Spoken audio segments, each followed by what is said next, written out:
The comedian was nominated for the prestigious award last year, but lost out to Samuel Johnson. His project co-hosts Carrie, Bickmore and Waleed each won a Gold Logie in the 2 years prior. Voting is now open for this year's Logie Awards, but in a Q+A with news.com.au to promote his new stand-up show, Big Boy Pants, Helliar said that, if he were to actually be nominated, and go on to win this year, it would in a comedic narrative. Be honest, Pete, how much would a Gold Logie win mean to you? I'm just tearing up at the thought of it, laughs. It's just an honor to be on the long list of people who could be nominated. I think it's got Wilkinson written all over it, to be honest. I hope Lisa wins it. I think she deserves it, and I was genuinely surprised she wasn't nominated last year. Also, if he doesn't win, it serves a comedian narrative that we have picked up on. Obviously I was in a position where my two colleagues had won the 2 last Gold Logies. As a comedian, it was just too much of a gold mine not to have some fun with that, and to continue to have some fun. If I were to win one, it would take some of that fun away. Did you have an acceptance speech written in case you did win the Gold Logie last year? I had some points, but it wasn't written down. It dawned on me the day leading into it that, if I did win it, it needed to be funny. I couldn't just get up and be too sincere about the whole thing. I had a few zingers that I was looking forward to getting out if the time came, but they're in ashes now. You mentioned Lisa Wilkinson just before. How did you find out that she was joining the project team? I got a call from Beverly McGarvey, Network 10's chief content officer, saying that Lisa was joining the project when I was at home, and I was thrilled. My wife was in the bath and I ran in and said, "Lisa is joining the project." Lisa and I exchanged text messages not long after, but before she started we were both in Hawaii, and we caught up.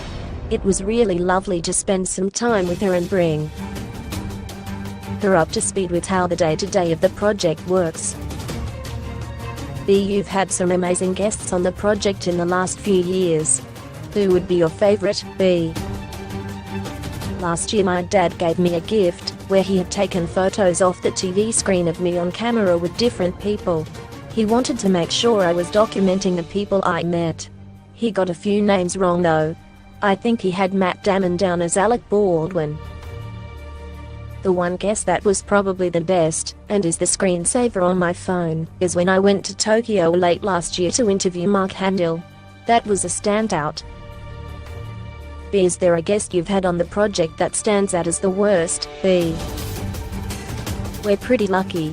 Our biggest weapon is our live audience. When they get to us and see our audience, they come to life and they know they can't cheat, and they have to bring it. Often if you're a performer, you rise to that.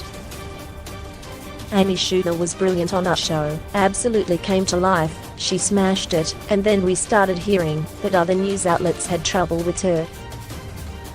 Do you have a pre-show ritual that you do every night before the project? I usually always say to the other hosts as late as I can just before the cameras go on, "It's just TV, but good luck everyone."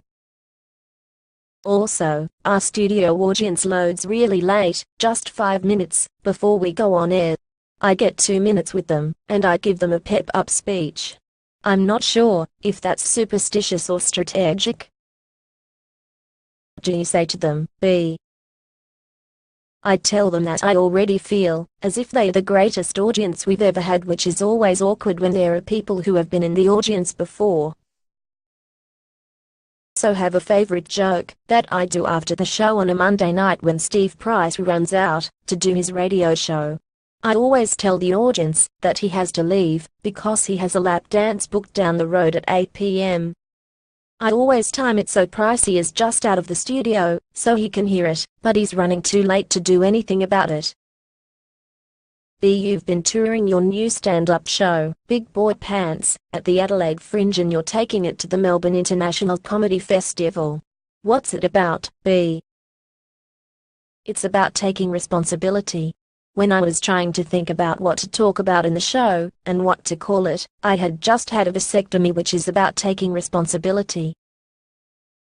And also more and more people wanted to know my opinions on real issues because of my involvement with the project, kind of forgetting that I'm just a comedian that sits at the kids' end of the table. So they're the two main springboards for the show. B. Do you make any jokes about your project co-hosts in the stand-up show? B. Warped, Carrie and Lisa are all referenced. I've always resisted the temptation of being a comedian on TV, who just talks about being a comedian on TV. I do try to keep that separate. But this year there is a purpose, when I talk about how the project has affected my real life. The Lisa references, when I talk about paid parity, and the Waleed and Carrie references, when I talk about being live on air and they ask me a question that I'm not ready for, and the reaction that they might get from me. B. You've also just released your new children's book, Frankie Fish and the Great Wall of Chaos, after the first one was a big success. B. I couldn't have imagined how big they would be, and to see kids dressing up as the characters for book week, and sending their reviews in, and it becoming part of school curriculum in some instances. It's pretty staggering. B. You can check out Peter Helliar's tour dates for Big Boy Pants here. And you can catch him on the project weeknights at 6:30 p.m. on 10B.